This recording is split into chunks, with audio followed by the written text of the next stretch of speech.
Assalamualaikum warahmatullahi wabarakatuh. Alhamdulillah wa syukurillah wa la hawla wa la quwata illa billah. Bapak-bapak, ibu-ibu, saudara-saudari, para pendengar yang berbahagia.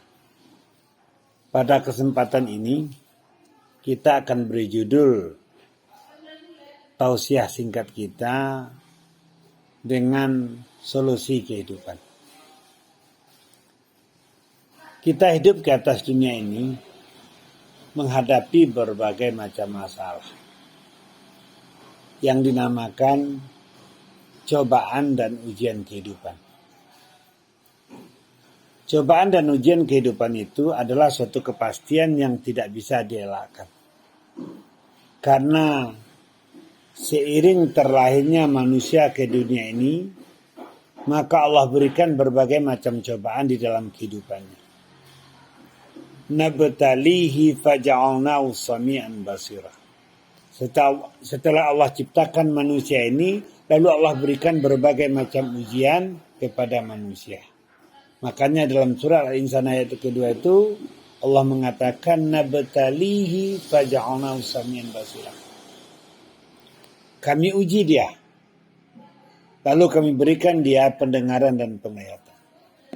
Berarti ujian adalah suatu kepastian yang tidak pernah terelakkan dalam kehidupan kita. Dan kita tidak bisa lari dari ujian kehidupan ini. Apapun bentuknya, apakah kebaikan atau keburukan, semuanya adalah ujian. Sebagaimana yang terdapat dalam surah Al-Anbiya ayat yang ke-35. Wa nabluukum bisyarri wal khairi fitnah. Kami uji kalian dengan kejelekan dan dengan kebaikan. Jadi apakah itu berbentuk kejelekan ataupun berbentuk kebaikan, semuanya adalah ujian.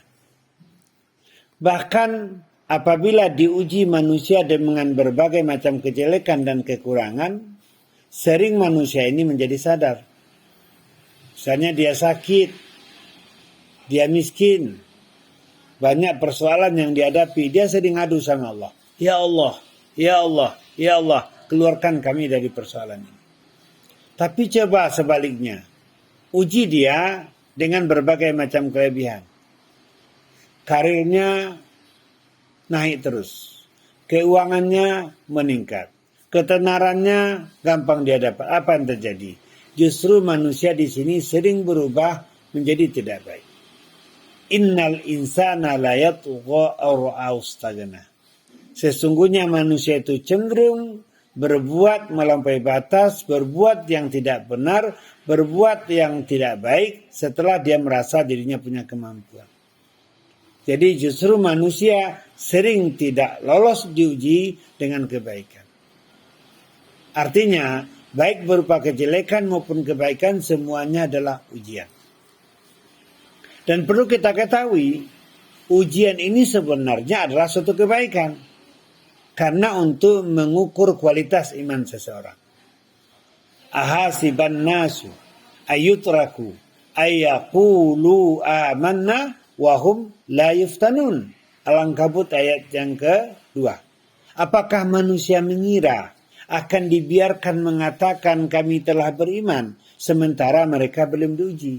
Artinya apa? Penentu antara orang beriman dan tidak beriman, bagaimana reaksi dia di dalam berhadapan atau menanggapi ujian itu. Walaqad fatanna alladzina min qablihim wa la ya'lamanallahu alladzina sadaqu wa la ya'lamannal kadzibin. Sungguh telah kami uji orang-orang sebelum mereka, bakal lebih berat dan lebih dahsyat. Untuk apa? Allah ingin tahu siapa imannya yang benar dan siapa imannya yang bohong.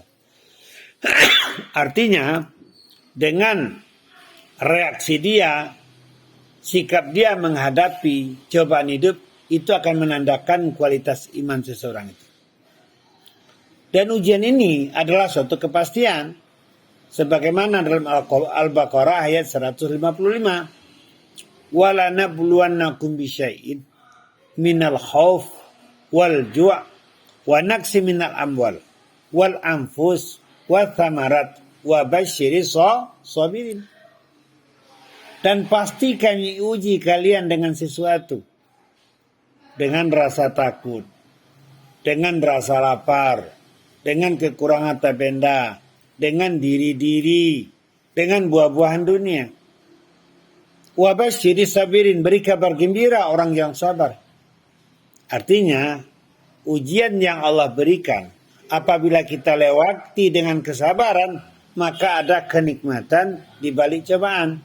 Makanya Allah katakan, beri kabar gembira orang-orang yang sabar. Nah, berarti orang-orang beriman yang diuji atau dicoba, apabila dia mampu melewati dengan baik, dengan kesabaran, maka dia akan memperoleh nikmat yang luar biasa. Di antaranya apa? Orang sabar itu dosanya diampuni. Orang sabar itu pahala dia dapati. Orang sabar itu derajatnya meningkat. Orang sabar itu akan mengingatkan kesalahan dan dosa dia. Bahkan kalau dia meninggal sekalipun, Allah sediakan surga untuk dia. Wa jazaa'um bima sabaru jannata wa harira. Allah sediakan surga karena kesabarannya tadi. Nah, hadirin yang berbahagia, makanya hadapi cobaan itu dengan kesabaran. Nah, kita cari solusi-solusi dari cobaan yang kita hadapi. Yang pertama, selalu bersangka baik kepada Allah. Ana indozani abdi bi, kata Allah. Saya ini tergantung persangkaan hambaku. Apabila hambaku persangka baik, kuberikan yang baik itu. Apabila hambaku persangka jelek, kuberikan yang jelek itu. Jadi solusi pertama dalam menghadapi cobaan hidup adalah bersangka baik kepada Allah. Karena Allah tidak pernah menghasab hambanya, akan tetapi menguji hambanya apakah memang pantas diberikan nikmat yang terbaik. Yang kedua, berdoa kepada Allah. Ud'uni wastajib lakum.